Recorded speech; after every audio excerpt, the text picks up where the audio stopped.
ශ්‍රී ලංකාවේ කාර්මික සංවර්ධනය සහ විදේශ ආයෝජන ක්ෂේත්‍රයේ නව සන්ධිස්ථානයක් සනිටුහන් කරමින් නිට්ටඹුව වතුපිටිවල අපනයන සැකසුම් කලාපයේදී ශීල්ඩ් රෙස්ටරන්ට් සිස්ටම්ස් කර්මාන්ත ශාලාව විවෘත කෙරුණා. අමරිකානු සමාගමක් වන ට්‍රාන්ස්ඩිගම් සමූහය ශීල්ඩ් සිස්ටම්ස්හි මව් ශාඛාවයි. එහි අනුබද්ධිත ආයතනයක් වන MSAF පුද්ගලික සමාගම විසින් ශීල්ඩ් සිස්ටම්ස් නව ආයෝජනය මෙරටට ගෙනීමෙහිලා පුරෝගාමීත්වය දරනවා.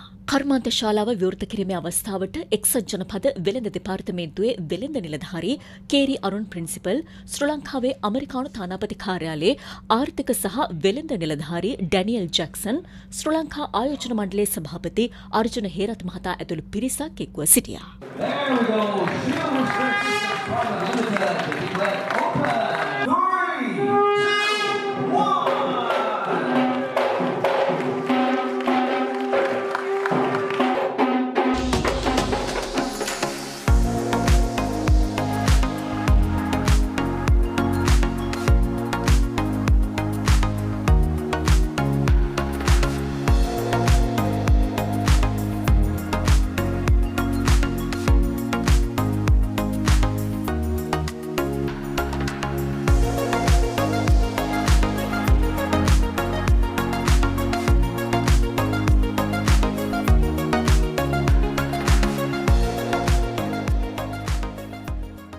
අමරිකානු ඩොලර් මිලියන 8.5ක මූලික ආයෝජනයකින් ආරම්භ කෙරුණු ශීල්ඩ් රෙස්ටරන්ට් සිස්ටම්ස් නව කර්මාන්ත ශාලාව තුළින් ඍජු හා වක්‍ර ලෙස රැකියා අවස්ථා 500කට අධික ප්‍රමාණයක් නිර්මාණය කිරීම තුළින් එය රටේ තරුණ ප්‍රජාව ශ්‍රම බලකායට එක් කර ගැනීමට මාවතක්ද නිර්මාණය කර තිබෙනවා.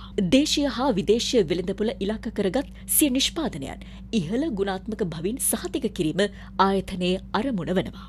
නව තාක්ෂණයෙන් සන්නද්ධ අති නවීන යන්ත්‍ර සූත්‍රවලින් සමන්විත වර්ග අඩි ලක්ෂයක භූමි ප්‍රමාණයකින් යුත් නව කර්මාන්ත ශාලාවේ ළමා ආරක්ෂිත ආසන, වාණිජ්‍ය වාහන, ඉදිකිරීම සහ කෘෂිකාර්මික උපකරණ සඳහා පුළුල් පරාසයක ආරක්ෂිත උපකරණ නිෂ්පාදනය සිදු කරනවා.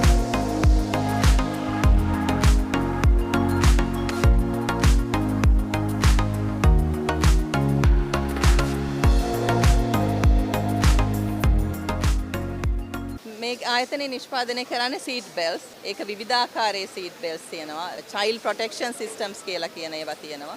ඊට අමතරව තව විවිධාකාරයේ සීට් බෙල්ට්ස් විවිධ උමනාවන් සඳහා වෙන වෙහිකල්ස් වල ග්‍රවුන්ඩ් ට්‍රාන්ස්පෝර්ටේෂන් වලට ඕන සීට් බෙල්ට්ස් තමයි මේ ආයතනයේ හදන්නේ. චීනේ තමයි මේ නිෂ්පාදනය තිබුණේ. ඒ චීනෙන් තමයි මේක ටික ලංකාවට එන්න පටන් ගන්න. විශේෂ ආරක්ෂාව අවශ්‍ය සීට් බෙල්ට්ස් තමයි ගොඩක් හදන විශේෂඥ දැනුම තියෙන්නේ. මෙම කර්මාන්ත ශාලාවෙන් වාර්ෂිකව අමරිකානු ඩොලර් මිලියන 50ක පමණ ආදායමක් උපයා ගැනීමට අපේක්ෂා කරන බවයි ආයෝජන මණ්ඩලයේ සභාපති අර්ජුන හේරත් මහතා සඳහන් කළේ. මේක ක්වොලිටි ඉන්වෙස්ට්මන්ට් එකක්. අපි ඉතින් බලාපොරොත්තු වෙන්නේ රියල් ඉකොනොමි එකට කන්ට්‍රිබියුට් කරන ආයෝජනය. එම්ප්ලොයිමන්ට් හම්බ වෙනවා. ඒ වගේම එක්ස්පෝර්ට් එකට කන්ට්‍රිබියුට් කරනවා. ඉතින් ඒ අතින් ඉතාම වැදගත් ආයෝජනයක්. මේ අවුරුද්දේ අපි ආයෝජන කලකලා බලනකොට US ඩොලර් 1 බිලියන් ආයෝජන ගේන්න අවුරුද්ද අන්තිම වෙනකොට බලාපොරොත්තු වෙනවා. 2025 ගත්තොත් 15%ක ආයෝජනාවේ ඒ අවුරුද්දේම අත්සන් කරපු එග්‍රීමන්ට්ස් වලින්. මේ අවුරුද්දේ GDP growth එක තුන්වෙනි කාත්වයේ 5.4යි. මේ අවුරුද්ද අන්තිම වෙනකොට අපි බලාපොරොත්තු වෙනවා 5%ක GDP වර්ධනයක් ලං වෙනවා කියලා. එතකොට එන අවුරුද්දේ අපි ආයෝජන වශයෙන් බිලියන 1.1කට වඩා ගේන්න තමයි අපේ බලාපොරොත්තුව. සාමාන්‍යයෙන් පිටරටින් එන ආයෝජන ලෝකල් මාකට් එකට සර්ව් කරන අතර එක්ස්පෝර්ට් වලටත් සර්ව් කරනවා. අපි සාමාන්‍යයෙන් එක්ස්පෝර්ට් කරන ආයතනයකට ආයෝජනයක් ගෙනල්ලා එහෙම එක්ස්පෝර්ට් කරනවා නම් එයාට 20%ක් දක්වා ලෝකල් මාකට් එකට දාන්න